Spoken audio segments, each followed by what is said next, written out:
এই ঢেঁড়সটা হচ্ছে অনেকেই খুব ভালো খেতে পারে, অনেকে হচ্ছে এটা পছন্দ করে না, অনেকে কাঁচাই তো চিবিয়ে খায়। মানে আমি দেখেছি কাঁচা খেতে অনেককেই। তো এটা আজকে আমি ভাজি করব। তো চলো শুরু করা যাক। তো কেমন আছো সবাই? আসসালামু আলাইকুম। আজকে আমি ঢেঁড়স ভাজিটা করব। তো প্রথমে ঢেঁড়সগুলোকে হচ্ছে আমি সুন্দরভাবে ধুয়ে নিলাম, পরিষ্কার করে এটাকে ধুয়ে নিলাম। দেখতেই পাচ্ছো প্রত্যেকটা ঢেঁড়স আমি সুন্দর করে ধুয়ে নিয়ে কেটে নিয়েছি।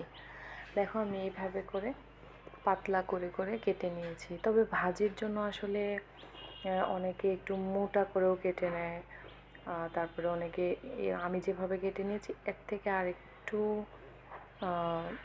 মোটা করে অনেকে কাটে, তবে আমি এইভাবে ভাজি করব আজকে। তো দেখো আমি ফ্রাই প্যানে হচ্ছে তেল বসিয়ে 5 ফোড়ন আর জিরা দিয়ে দিয়েছি। যেটা না হলে আমার কাছে ঢেঁড়স ভাজি মনে হয় মজাই হয় না। তো তারপরে আমি রসুন দিয়ে নিয়েছি। রসুন দিয়ে আমি এখন হচ্ছে এর ভিতরে হচ্ছে পেঁয়াজ দিয়ে নেব। তারপরে হচ্ছে মরিচ কেটে রেখেছি সেটা দিয়ে দিচ্ছি। তো এগুলো দিয়ে আমি একটু, আর ঢেঁড়স ভাজিতে হচ্ছে অবশ্যই যেটা দিতে হয় বা অনেকেই হচ্ছে ঢেঁড়স ভাজিতে হচ্ছে হলুদ, তারপরে হচ্ছে অন্য সজ বা ধনিয়া বলো যেটা, সেটার গুঁড়ো ইউজ করে, কিন্তু আসলেই হলুদের গুঁড়োটা শুধু দিলেই আমার কাছে ভালো লাগে। তো এরপর যে আমি একটু লবণ দিয়ে এটাকে নেড়ে দিলাম।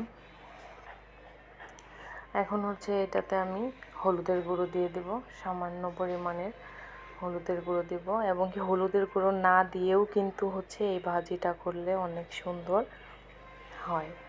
এটাতে যে হলুদের গুঁড়ো দিতেই হবে এমন প্রয়োজনীয়তা আমি মনে করি এই ঢেঁড়স ভাজিতে নেই, কারণ এটার কালার যে সবুজ কালারটা সেটাই অনেক সুন্দর আকর্ষণীয় কালার। এটাতে হলুদ বা হচ্ছে অন্য কিছু ব্যবহার করে কোনো ইয়ে না, এটাতে খালি রান্না করলেও অনেক ভালো লাগে। তো আমি তারপরেও হলুদের গুঁড়ো একটু মিশিয়ে নিয়েছি। তারপরে হচ্ছে এটাতে এখন আমি আস্তে আস্তে হচ্ছে ঢেঁড়স কেটে রেখেছি সেগুলো এখানে আমি দিয়ে তারপরে নাড়াচাড়া করে দিব। তো দেখো এখন আমি কেটে রাখা ঢেঁড়সগুলো দিয়ে দিচ্ছি। দিয়ে হচ্ছে আমি এটাকে সুন্দরভাবে পেঁয়াজ রসুন যে আছে তার সাথে আমি এখন নেড়ে চেড়ে এটাকে মিক্স করে দেব। তো দেখো আমি এটাকে নেড়ে চেড়ে দিচ্ছি।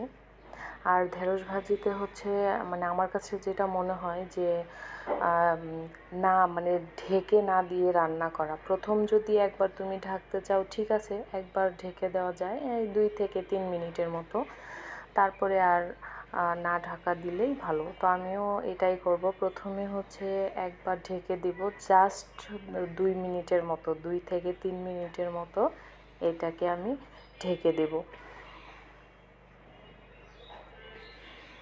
দেখো আমি হচ্ছে ঢাকনা দিয়ে ঢেকে দিলাম, জাস্ট 2 মিনিটের মতো আমি এটাকে রেখেছি। তারপর আমি ঢাকনা খুলে দেখো এখন আমি কিন্তু আর ঢেকে দিব না, আমি এইভাবে রান্না করব। এখন হচ্ছে এই আঠালো ভাবটা চলে গেলে আমি হচ্ছে নামিয়ে নেব। তো এই তো এইভাবে হচ্ছে ঢেঁড়স ভাজি করলাম আজকে। ভালো থাকবে সবাই।